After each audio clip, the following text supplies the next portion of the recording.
Welcome to Diverse Dialogues from IELTS USA. Each episode of our podcast draws together a diverse range of voices, including educators, administrators, students, and everyone in between, to explore topics vital to international education. Listen as these different perspectives build compelling, multifaceted dialogues around today's most pressing higher education themes. One quick programming note, the views and opinions expressed in this podcast are solely those of the guests on the podcast. These views and opinions do not necessarily represent those of IELTS USA. In this episode, we'll be looking at institutional barriers international students are facing today, and we'll get a sense of the strategies and programs that can be implemented to remove those barriers. Let's meet our guests. My name is Megan Mankarian-Stem. I am the Director of International Enrollment at Creighton University in Omaha, Nebraska. I have worked in international education for over 10 years now in a couple different capacities, but currently with my role, I do a lot. So the biggest thing, of course, is recruiting students and working with students through the application process. And while that sounds easy, there's of course a lot of layers that go into that, including traveling and working with counselors and parents and different organizations in our industry. And then, of course, looking at, the future of our industry, what the next few years are going to look like, which is, of course, not easy in a normal time, definitely not easy in a pandemic, as our industry makes a lot of shifts and changes, and we really kind of rewrite a lot of what we're doing. Yeah, my name is David DiMaria, and I'm the Senior International Officer and Associate Vice Provost for International Education at UMBC, which is University of Maryland, Baltimore County. And in that role, I oversee the Center for Global Engagement at UMBC, which includes services for international students and scholars. We support international partnerships. We have an intensive English program, as well as education abroad programs for students and for faculty who wish to teach abroad. My name is Christina Cavage. I'm actually the Curriculum and Assessment Manager at the University of Central Florida, Global. So I actually build all the English language programming for our on-site international students, our domestic students who speak English as a second language, our international students who are also abroad. Our panel today is not just industry experts, we're also joined by a current student. Hi, my name is Soda Ünveren. I am an international student from Istanbul, Turkey. I lived there my whole life until I became a student at Savannah College of Art and Design. IELTS USA believes that every student should have equal access and equitable resources to take full advantage of their education. From reviewing admission policies to tracking student outcomes, higher education institutions are studying the impediments to success that may exist on campus or through institutional policy and are working hard to remove barriers and improve support systems. These efforts are also instrumental to the international student journey. English language proficiency, family income and educational attainment levels, community affluence, and geographical location are interwoven with the challenges all students face, including potential biases related to race, religion, gender, sexual orientation, disability, perceived intellectual ability, past academic performance, and special education status, among others. Taken together, these factors can contribute to some students having less access to educational opportunities than others.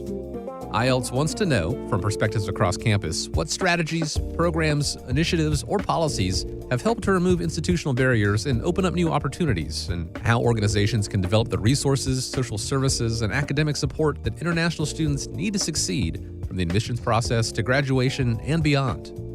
As we get started, let's find out how our panel defines access to improved higher education for international students. Access is one of the biggest topics right now. Of course, it's just part of why we're talking about it, and there's different layers to access. I think one of the biggest things, of course, is going to be finances. Education in the U.S. is not getting any cheaper, and I think as we can see in any data and models, the cost of higher education in the U.S. has gone up exponentially more than what inflation has. And so not only has this been difficult for U.S. citizens who have access to additional funds through the government, through filling out their FAFSA, international students don't have that luxury. So it's up to institutions to be able to have models for scholarships, potentially financial aid, But outside of that, funding is a big issue for access and families being able to afford a U.S. education and the living costs of being here. There's also other barriers to access as well, including being able to get a visa. With visa policies changing over the last few years, especially in the Trump era, we have seen a decline in students being able to get a visa to even be able to come to the U.S. And that's incredibly frustrating when we've already vetted students and, their ability to do well at our institutions. And then for somebody who doesn't necessarily work in higher education to say, we don't think you're qualified, it's challenging and definitely an issue for students to be able to actually come and get their education in the U.S. Megan mentioned scholarships being available. IELTS USA has launched the Andrea Scott Scholarship for international graduate students. Scholarship recipients will share Andrea's inspiring commitment to international education, her passion for globalization, creative arts, and equal rights initiatives. Visit go.ieltsusa.org/Andrea Scott International Graduate Scholarship to find out more. Now we'll get back on track with David. What is your definition of improved access to higher education for international students? In some ways, it's changing over time. And I think today's understanding maybe or definition might be a little different than perhaps 10 or 20 years ago. And what I mean by that is there's some issues that remain that have always been there in terms of barriers to access. And this includes affordability. So that's always been an issue for students, considering exchange rates, fluctuations, the cost of higher education in the United States, and so on. The other issue, though, that's perhaps rising more to the surface would be thinking about credentials. As we have increasing numbers of displaced students, I think some of the most recent examples might be Syria, might be thinking about Yemen, might be thinking about Afghanistan. And in some cases, students cannot provide access. They've had some credentials in higher education, but when they arrive to the U.S., they can't provide those documents. And that can create a challenge in pursuing further education at U.S. institutions. And so that's something that I think higher education institutions are having to grapple with a bit more. And that doesn't even get into the costs, the additional costs that go into just applying, just to be able to meet the requirements that an institution may have for the application. Additionally, thinking about access to higher education without having to leave one's own country or to leave one's home. I think this is a challenge, and it is being addressed by an increase in what we would call transnational education. So perhaps a U.S. institution offers academic programs abroad, outside of the U.S., so that students in Nigeria, in Germany, whatever country it is, are able to access U.S. higher education without having to leave their homes. And for many students who may have jobs, who may have family obligations, who may have other reasons why they cannot travel, or who simply have a hard time getting a visa, this can provide that access that they would need, particularly when there are programs offered in the U.S. that may not be offered at all in the student's home country. Let's talk about the support services that can impact student success. International students have access to the same support services as domestic students.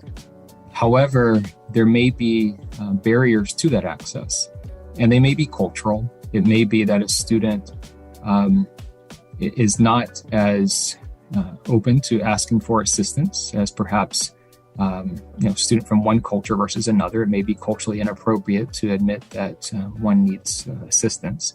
So that can be a challenge. The same thing is when you're arriving in another country, a different educational system, it operates very differently. And you may just be unfamiliar with the types of services that exist, whether that's a writing center or a tutoring center or whatever it is that the institution offers.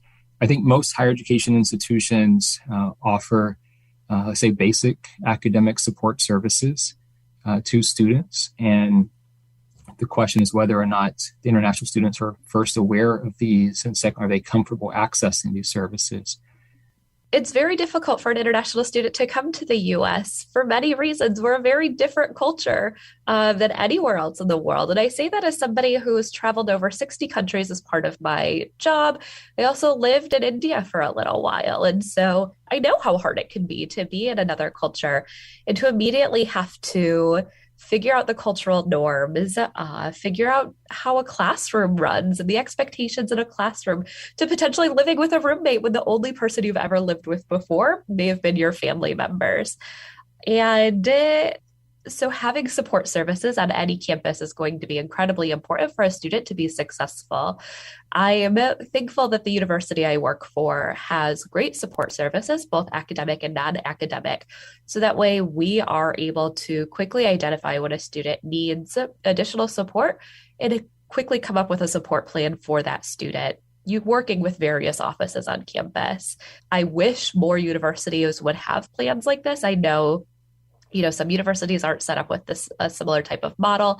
But I think in order to have students, international students in particular on your campus and be successful, you have to have support services that you're confident in. I think once a student is admitted, we have such a responsibility on us, not only to develop that student for their profession, but we have to constantly do that ongoing orienting for our students. We have to think about their cultural success, their linguistic success, and of course, their academic success. And so we need to build in lots of support resources. We're really fortunate, I think, at UCF to have a wealth of support services. Within UCF Global, students can have a walk-in or call-in appointment with either an academic advisor or an immigration advisor. We offer lots of workshops that cover everything from like how to write an email to a professor rather than just, hey, can you tell me what I missed in class? To, how to properly cite materials and how to use the library. For graduate students, we need to think about their unique needs. And, while they may meet thresholds linguistically and they may even have cultural knowledge, there are challenges when they go into a graduate program and what the expectations are, and a lot to do with pair work and peer work, right? I think we also have to think about, legal services. One thing that our immigration and support service office is excellent at is they bring in a local lawyer who is a well-known immigration lawyer, holding workshops from everything of, employment in the USA to change of status. A lot of question answer webinars on legal questions. We also have to think about those employment options and make more employment options available for our students, both on campus and off campus. And then, obviously support services, you have to think about a student's mental health. I have students currently in program that have not seen family since well before COVID. And, the risk of going home and not being able to come back to finish their degree is great. And so, what kind of support can we offer those students? One thing that I'm very proud of that we did at UCF was for Thanksgiving, knowing that our international students had nowhere to go. We put out a call for all university faculty and staff to open their homes to our international students for Thanksgiving. And many of them did. And it's just little things like that that really helps to educate the whole student, right? We're here to be, ambassadors, right? And I think events like that are extremely important. Christina, doing what you did over Thanksgiving is fantastic, but you started off by saying that institutions need to stay constant and consistent in their orienting. Let's bring Soda into the conversation. What barriers did you encounter as a student? The first barrier that I encountered was the feeling of loneliness, especially during the first quarter. This loneliness kept me from being able to truly focus on managing my time and just keeping me from being the best I could be. And the way I got through this was basically through establishing connections and communicating with people that were around me, whether that was people in my class or people in my dorm room and stuff like that. But other than that, especially the SCAD orientation we had for international students really helped me get through the first few days and helped put my mind at ease. Since it started like 2 days earlier than the usual orientation, it gave me time to be like, yes, this is going to be fine. I have people that are like me with me here, and we're just all in this together, kind of like that. After the initial orientation, what types of support have you had on campus? To be perfectly honest, I wasn't exactly able to attend many of the support being offered. The most I've done was whenever I had a question, I would attend like the extra help sessions professors provided. And the thing with campus provided support is that you need to have a lot of time to be able to search for them and also attend them. And they're not exactly in your face either. Sometimes they may be just, from just one email notification that you might have missed because you also get so many other email notifications all day. And while dealing with other stuff, such as getting used to your surroundings, just being able to do homework and stuff like that, it's very hard to be able to rely on those. Soda brings up some good points. We're going to take a quick break, and when we come back, we're going to talk to the panel about unnecessary barriers that are being removed and what further work needs to be done.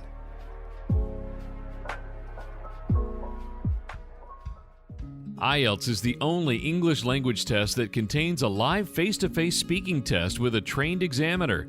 This provides a realistic assessment of a test taker's ability to communicate in situations that reflect real life. Find out more at IELTS.org/USA.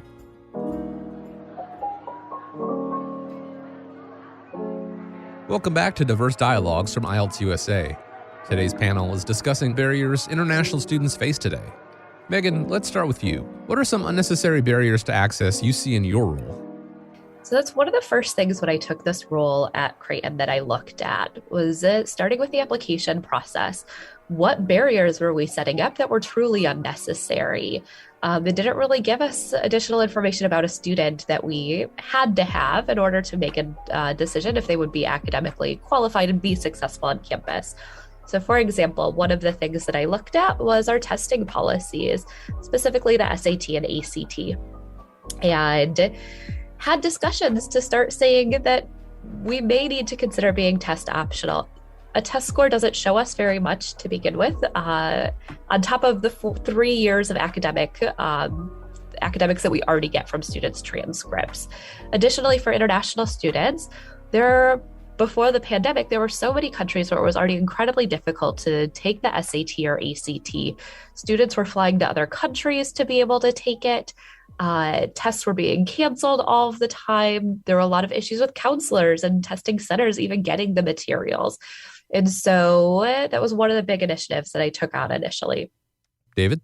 So something I talk about a lot is process mapping or journey mapping. So thinking about whether it's the application process, the admissions process, can you map out all the steps, all the delays, all the hurdles that the student has to jump through? And then identify which of those are necessary, which ones can be eliminated, because they do create barriers to access. And what I find, so a lot of colleagues, they understand what they do in their job at their desk. They don't understand the entire, what I would call the value stream of how perhaps once the application leaves their desk and goes to the next office or the next staff member, what happens there and what are the interactions and interdependencies of these? So, if something that I do, is it slowing down the process later on, or is it creating a bottleneck or a black hole that students, fall into and can't get out of? The same is true for current students. So thinking about how they access the services on campus.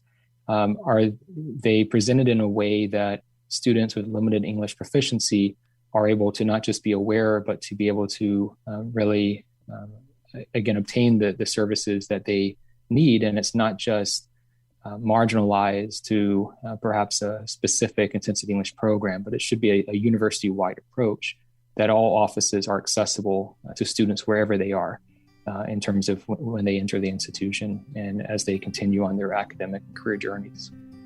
I think, we're always trying to, we see a gap somewhere, and, the world of academia moves a little slower than the rest of the world. So you see that gap, and it may take a year or 2 years to really build something to fill that gap. So, first generation domestic students have a lot of services available to them, a lot of support systems. And while some of our international students take advantage of that, we don't really have special programming, at least at UCF, for just focused on our international students who are first generation college students. We did recently write internal funding proposal for something called La Casa. It's Latinos y Amigos Center for Advancement and Student Achievement. And this population is in the forefront of this center. So really providing a one-stop shop for all our linguistically and culturally diverse students, that we can have a wealth of resources for them in one location. So, UCF, like many universities in the United States, a very big university, easy to get lost, easy not, to struggle as to where your resources are. So this whole concept of, the one-stop shop, I've been in the field for 30 years, and we had this concept in the 90s, and now it seems to come back again.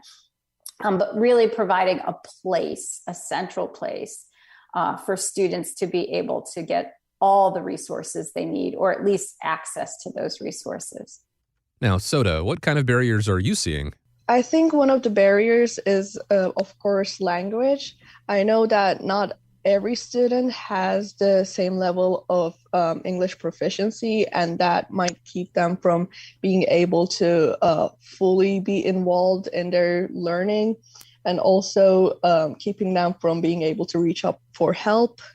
Other than that, some of the barriers international students face come from just not being talked about as much. For example, for like job opportunities, international students are kind of the secondary talking point more than just a together kind of explanation, which sometimes leads to feelings of isolation. Other than that, also, if you don't exactly show a good level of English proficiency, sometimes people can assume that you have a lower intellectual capacity as well, which does not help you at all and can negatively affect you. Do you feel like you've been able to take advantage of any of the resources or support services for international students on your campus? I was able to attend some of the programs for international students before the quarter actually started. For example, I attended some of the meetings giving information about what to do as an international student, what is required, and even some activity-related things such as the International Student Orientation and its activities. I was able to attend one of them. After that, I just didn't really have the time, nor was aware of a lot of things going on. After hearing this conversation, what do the decision makers need to do to improve access and help remove these institutional barriers? So thinking about what the key decision makers could do or could change to enhance the overall experience of international students. First of all, I think we really need to look at access again. Okay, are we admitting students based on how successful we know they're going to be, or the contribution they're going to be making to the university?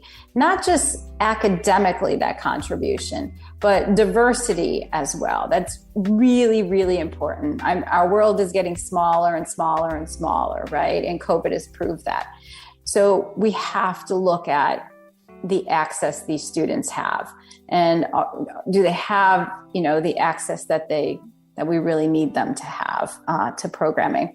But then we also have to think about, once they're on campus, what are we doing to educate our domestic students on the strengths that our international students bring to the table?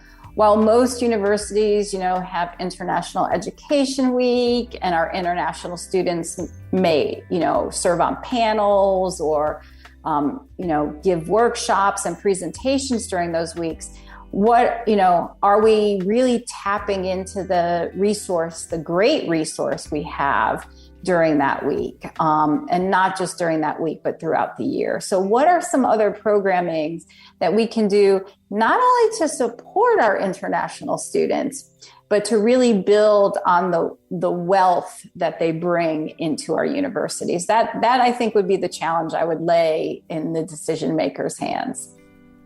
If I could talk to the powers that be in the industry, I think what I would say is, don't forget that international enrollment, international education is an incredibly important part of any campus for really understanding diversity and inclusion and supporting the world as we continue to move more into a global society.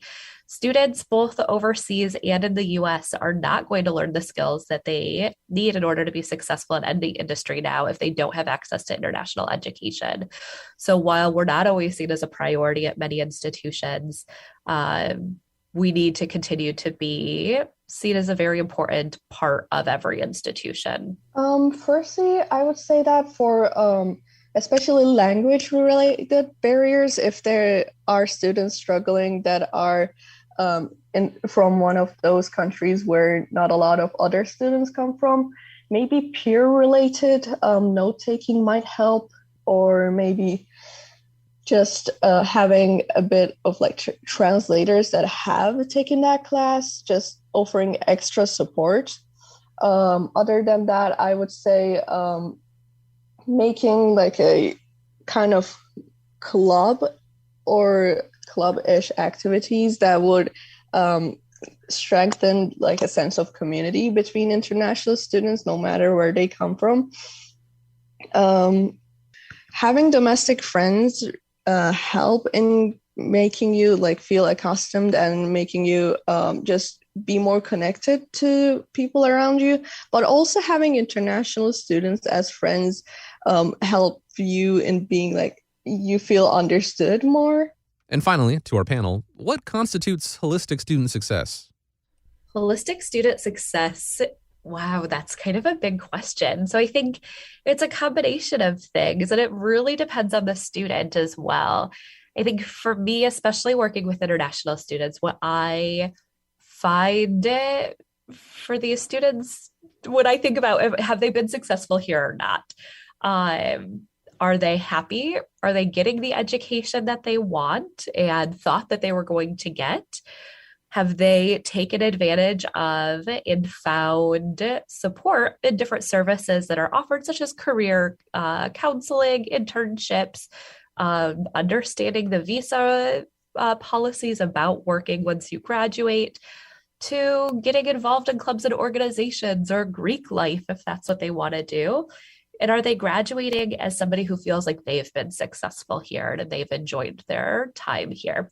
I think to me, all of those pieces are really important when looking at if a student has been, holistically successful on campus. It's not just about having a perfect GPA. You don't have to have a perfect GPA to go get your dream job.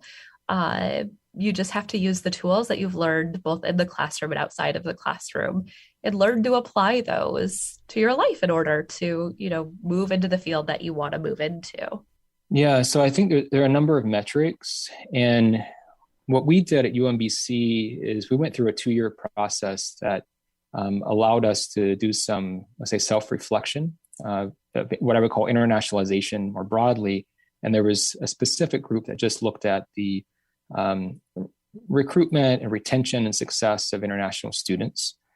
And that group looked at a number of metrics or indicators, which included retention rates, graduation rates, and what were maybe ways that we could try to move the needle in a positive way that students would retain at higher rates and graduate on time. And and all of that. And we've made progress in that area. We also have looked at things like the career placement. Are they finding the practical training appointments within a timely manner after graduation, or are students spending extended periods of time, months looking for these? Are they able to access opportunities locally, or do they have to go to another region of the United States to access? And we're happy to say that almost 80% of our students are able to find these experiences locally if they so choose. We look at, are they, for the undergraduates, are they going on to graduate schools if that's their goal? Are they getting admitted to the institutions that they want to get admitted to? GPA. So all the academic factors, also the cultural and maybe the sociocultural aspects of, do they feel that they belong at the institution? Are they making friends? Do they understand locally? Do they feel welcome? And so what we've done these past 2 years is, in addition to really kind of mining the data that exists around student records. And so we also had surveys of international students, online surveys that they could complete. We did focus group conversations. We've met with leaders of student organizations to try to get a sense of what the experiences would be from the student's perspective, what we could do to enhance that experience as well. So I measure holistic student success as, going back to the concept of the whole student, the whole person. So not just are they academically successful, but are they having good experiences outside the classroom as well? Are they prepared, and do they have the confidence that they need to be successful in their career later on? So it's about educating the whole student, not just the book education, right? But the cultural education, the academic education, just the whole student. And I think that's how we measure success. It's not the degree that they're holding. It's not the transcript they're holding with that GPA. It's, do they have the confidence? Have we turned them into a professional, right, when they leave our walls? Thank you for listening to Diverse Dialogues from IELTS USA. Find out more at IELTS.org/USA.